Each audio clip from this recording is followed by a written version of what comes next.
તો પ્રધાનમંત્રી નરેન્દ્ર મોદી ગુજરાત પ્રવાસે છે। સેલવાસ તેઓ ગયા હતા। સુરત થયા બાદ તેઓ સેલવાસ ગયા હતા। હવે પરત તેઓ સુરત આવ્યા છે। અહીંયા પણ થોડી જ વારમાં મોદી રોડ શો કરવા હોવાની પણ જાણકારી છે। રોડ શોના રૂટ પર ભારે ભીડ પણ અત્યારથી જ જોવા મળી રહી છે।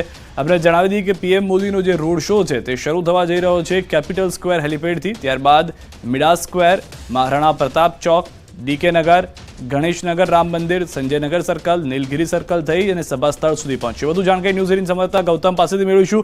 ગૌતમ, લાંબા સમય બાદ પ્રધાનમંત્રી સુરત આવ્યા છે, લોકોમાં ઉત્સાહ પણ તેટલો જોવા મળી રહ્યો છે। શું પરિસ્થિતિ છે હાલમાં, તૈયારીઓ કઈ રીતની છે? નરેન્દ્ર મોદી ફરી એકવાર ગુજરાતના પ્રવાસ કરી રહ્યા છે। ગુજરાતના પ્રવાસ દરમિયાન અનેરો ઉત્સાહ જે છે તે લોકોની અંદર જોવા મળી રહ્યો છે। મહત્વનું એ છે કે પ્રધાનમંત્રી નરેન્દ્ર મોદી વધુ એક આ દક્ષિણ ગુજરાતના પ્રવાસે આવી રહ્યા છે। થોડા દિવસો પહેલા સૌરાષ્ટ્રની મુલાકાત કરી હતી। સૌરાષ્ટ્રની વાત કરીએ તો પણ સોમનાથ, તદુપરાંત જામનગર અને જૂનાગઢનો જે પ્રવાસ જે છે તે ખેડ્યો હતો અને ત્યારબાદ વધુ એક આ પ્રવાસ જે છે દક્ષિણ ગુજરાતમાં જોવામાં આવી રહ્યો છે। દક્ષિણ ગુજરાતની વાત કરીએ તો જે સર્વ પ્રદેશ જે છે સેલવાસ ત્યાં તેમનો પ્રવાસ પૂર્ણ થઈ ચૂક્યો છે। હવે સીધા સુરત જે છે તે ટૂંક સમયની અંદર આવવાના છે। આજે સુરતની અંદર કરતી સભાને સંબોધન કરવાના છે। આવતીકાલે નવસારી ખાતે પણ જે એક ભંગી સભાને સંબોધન કરવાના છે। આવતીકાલની વાત કરીએ તો 8 માર્ચ વિશ્વ મહિલા દિવસ છે। વિશ્વ મહિલા દિવસ નિમિત્તે પ્રધાનમંત્રી નરેન્દ્ર મોદી 2 લાખથી વધારે મહિલાઓને સંબોધન કરવાના છે। તે પ્રકારની બાબતો પ્રાપ્ત થઈ રહી છે। આજની વાત કરીએ તો પ્રધાનમંત્રી નરેન્દ્ર મોદીના હસ્તે જી, તો હાલમાં જે રીતે પરિસ્થિતિ છે, તૈયારીઓ જે છે તેને અંતિમો જોવા મળી રહ્યો છે।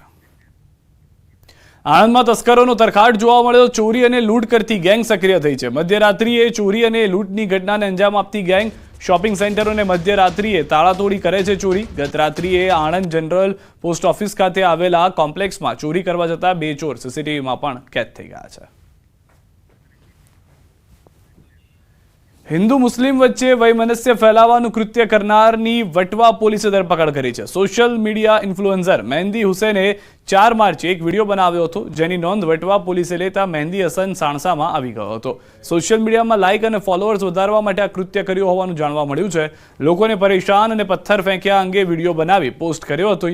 બીજી બાજુ પોલીસ તપાસમાં અલગ જ હકીકત સામે આવી। થોડા સમય પહેલા ચુનારાવાસમાં અમન સાજા, અજ્જુ કાણિયા, અમિત ચુનારા અને સુનિલ ચુનારા વચ્ચે વાહન ચલાવવા મુદ્દે તકરાર થઈ હતી, જેને ખોટી રીતે વાયરલ કરવામાં આવતા પોલીસના હાથમાં મહેંદી હસન ઝડપાઈ ગયો। અત્યારની પ્રાથમિક પૂછપરછમાં તો એને સોશિયલ મીડિયામાં પોતે જ મૂકી છે। બીજા કોઈ એંગલ હશે એમાં તો એની પણ તપાસ કરવામાં આવશે। હાલ તો એ ઇન્સ્ટાગ્રામમાં એક રીલ વાયરલ કરી હતી પહેલા। પ્રાથમિક તો એ પોતાના યુઝ માટે, યુઝર્સ ફોલોઅર્સ बढ़ाવવા માટે જ એક પોસ્ટ કરી। પંચમહાલના મોરવા હડફના ડાંગરિયા સિંચાઈ તળાવ યોજનાની મુખ્ય કેનાલમાંથી પાણી લીકેજ થતા પાણી ઊભા પાકમાં ફરી વળ્યા છે। સિંચાઈ કેનાલ અહીંના કેટલાક ખેડૂતો માટે આશીર્વાદ નહીં પણ અભિશાપ બની હોવાની ખેડૂતો વેદના ઠાલવી રહ્યા છે। કેનાલનું યોગ્ય સમારકામ નહીં કરવામાં આવતા ભર ઉનાળે ચોમાસાની જેમ ખેતરો પાણી પાણી થઈ ગયા છે અને એ નહેર લીકેજ થાય છે, ખેડૂતોને બહુ નુકસાન થાય છે। આ સમસ્યા લગભગ સાહેબ આજે 10-15 વર્ષથી ચાલે છે। રજૂઆતો કરીએ છીએ કાયમ અને કોઈ અમલીકરણ કોઈ કરતું નથી। થઈ જશે એમ કે પણ થતું નથી। મારી 9 એકર જમીન છે, પણ 9 એકર મને સફળતા મળતી નથી અને આ પાણી ખોલવાથી મારી જમીનમાં બધું અઢળક નુકસાન થાય છે એટલે મારે જીવન જીવવું કેવી રીતે એ જ મોટી મુશ્કેલી છે। અને મને કોઈ નોકરી નથી, કોઈ કશું નથી। હું આ ખેતી પર જ જીવન જીવું છું અને વારંવાર રજૂઆતો કરું છું પણ એનો કોઈ અમલીકરણ થતો નથી। આ ડોંગરિયા તલાવની નહેર છે। અહીંથી ડોંગરિયાના લગભગ 50% આ ખેડૂતો છે ચોમાવાળી ચારીમાં અને રામપુરનું લગભગ 40% નુકસાન થાય છે। ચોમાસામાં એટલી ડોંગર એટલી થાય, પછી બીજો પાક નહીં લેવાય। કામ નહીં લેવાતા પાણી ભરાઈ જાય છે, અમારું નુકસાન ઘણું થાય છે। ના, બીજો પાક નથી થતો। કઈ ટુકડો હોય એમાંથી પાક કરવાનું। આ જમીન બધી પડાવાઈ જાય એટલે હું પેલે કરીએ એવું તો આવે સાહેબ છે ને, વેરો તો લે છે, વેરો તો ભરીએ। પંચમહાલ જિલ્લાના મોરવા હડફના ડાંગરિયા સિંચાઈ તળાવમાંથી રામપુર જતી કેનાલને જર્જરિત થઈ જવાના કારણે પુષ્કળ પ્રમાણમાં પાણી નિરર્થક રહી રહ્યું છે। હું આપને સીધા દ્રશ્યો બતાવીશ। આપ દ્રશ્યોમાં જોઈ શકો છો, આ ઉનાળાના દ્રશ્યો નથી। આ કેનાલની આજુબાજુમાં આવેલા ખેતરો ચોમાસામાં જે રીતે પાણી ભરેલા હોય એ પ્રકારના દ્રશ્યો હાલ ઉનાળામાં પણ જોવા મળી રહ્યા છે। તંત્રની ઘોર બેદરકારીના પગલે કેનાલની યોગ્ય રીતે મરામત નહીં કરવામાં આવતા અને સફાઈ કામ નહીં કરવામાં આવતા આ પ્રકારની સ્થિતિનું નિર્માણ થયું છે. ખેડૂતોને પારાવાર મુશ્કેલીનો સામનો કરવો પડી રહ્યો છે. ખેડૂતો કૂવા ઉપર ઊભા રહીને તરસ્યા હોય એ પ્રકારની હાલ સ્થિતિનું નિર્માણ થયું હોવાનું ખેડૂતો જણાવી રહ્યા છે. કેટલાય ખેડૂતોનો ઊભો પાક હાલ પાણી ભરાઈ જવાના કારણે નાશ પામ્યો છે. સાથે સાથે વર્ષોથી કેટલાક ખેડૂતો પોતાના ખેતરોમાં કેનાલની બાજુમાં જ ખેતરો આવેલા હોવા છતાં ખેતી કરી શકતા નથી અને વારંવાર તંત્રને રજૂઆત કરવામાં આવી હોવા છતાં તંત્ર દ્વારા ધ્યાને લેવામાં આવતું નથી.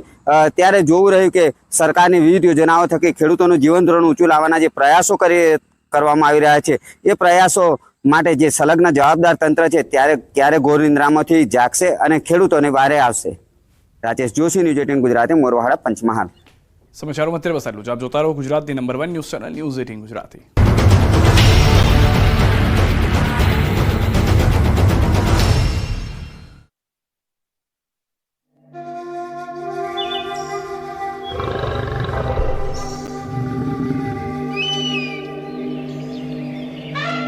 एक वन सौथी अलग, एक मिशन अबोलनी रक्षा. माता जी ने मुझे सिखाया था हम जानवर का और अलग अलग जीव जंतु का सेवा कैसे करें. एक सेवालय वन्य जीवनना संरक्षणનું A1 જેણે જીત્યું દુનિયાનું પણ મન. જુઓ દુનિયાનું સૌથી વિશાળ બચાવ, પુનર્વસન અને સંરક્ષણ કેન્દ્રની અસાધારણ કહાની. પ્રાણી મિત્ર ધ વંતારા સ્ટોરી. આજે રાત્રે 7:54 કલાકે.